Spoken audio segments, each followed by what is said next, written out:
आज हम भगवत गीता के पहले अध्याय से शुरुआत कर रहे हैं। अर्जुन विषाद योग। ये अध्याय युद्ध की रणनीति के बारे में नहीं है। ये उस क्षण के बारे में है जब एक सही व्यक्ति सही निर्णय लेने की स्थिति में नहीं रहता। श्री कृष्ण के उपदेश से पहले गीता हमें एक टूटे हुए मन की तस्वीर दिखाती है। भगवत गीता की शुरुआत कुरुक्षेत्र के युद्ध भूमि से होती है। धृतराष्ट्र संजय से पूछते हैं, वहां क्या हो रहा है? जब अर्जुन श्री कृष्ण से रथ को दोनों सेनाओं के बीच ले जाने को कहते हैं, तब वो शत्रु नहीं देखता, वो अपने गुरु देखता है, अपने संबंधी देखता है, अपने ही जैसे लोग देखता है। और यहीं अर्जुन के शरीर में परिवर्तन शुरू होता है। हाथ कांपते हैं, मुंह सूख जाता है, धनुष हाथ से फिसलने लगता है। ये डर नहीं है, ये नैतिक बोझ है। अर्जुन को लगता है इस युद्ध में जीत भी धर्म को नष्ट कर देगी।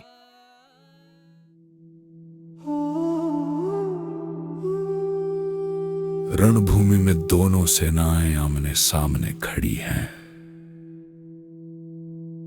शंखनाद गूंज रहा है।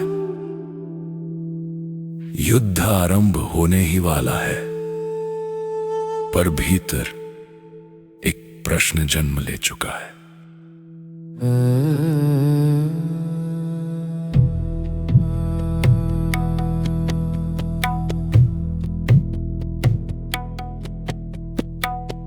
रणभूमि में खड़े हैं सब, शंखनाद गूंज रहा, पर मन पूछता है चुपचाप, ये युद्ध क्यों हो रहा? जिन चेहरों से जीवन सीखा वही सामने खड़े, जीत यहां हार लगे, सच अब साफ दिखे। बल है मुझ में पर दिशा नहीं, धर्म दिखता है पर इच्छा नहीं। धनुष भारी हाथ थमे, डर से नहीं सच्चाई से। किस काम की ये राजगद्दी जो खून से होकर गुजरे? गुरु बंधु, अपना रक्त, सब खड़े हैं विपरीत। यदि यही धर्म की कीमत है, तो फिर धर्म है क्या वास्तव में सही?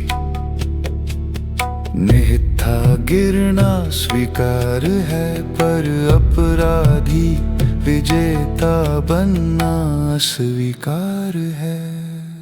धनुष गिरा, शब्द रुके, युद्ध नहीं मन थके। इस मौन में उत्तर से पहले एक योद्धा स्वयं से हारे। और यहीं से ज्ञान की यात्रा शुरू होती है।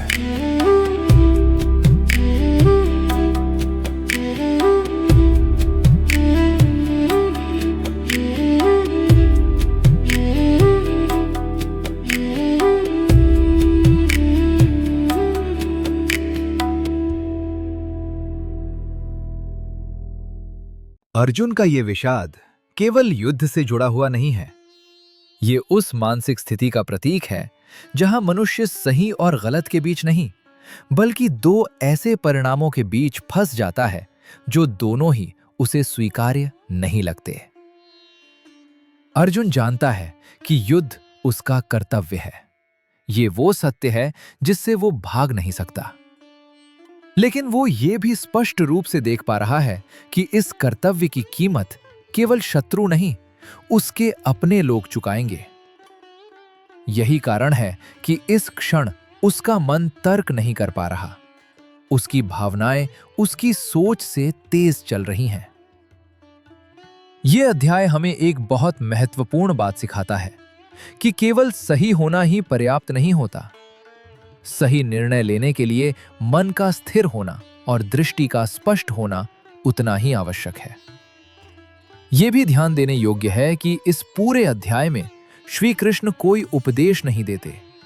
वे अर्जुन को रोकते नहीं, उसे टोकते नहीं और तुरंत समाधान भी नहीं देते, क्योंकि जब तक भ्रम पूरी तरह सामने ना आ जाए तब तक दिया गया ज्ञान मन में टिकता नहीं है।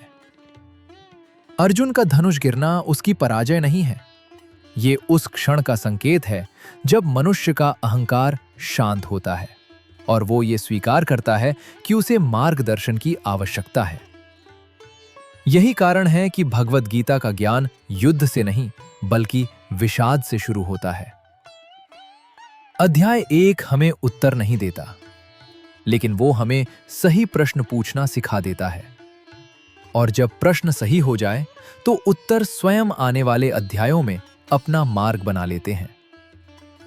अगले अध्याय में श्री कृष्ण अर्जुन से संवाद करते हैं, भावनाओं से नहीं बल्कि सत्य और विवेक से। यदि ये व्याख्या आपको भगवद गीता को एक नए दृष्टिकोण से समझने में सहायक लगी तो इस श्रृंखला के साथ जुड़े रहें। ये केवल एक धर्म ग्रंथ नहीं है, ये मनुष्य के भीतर चलने वाले संघर्ष को समझने का मार्गदर्शन है।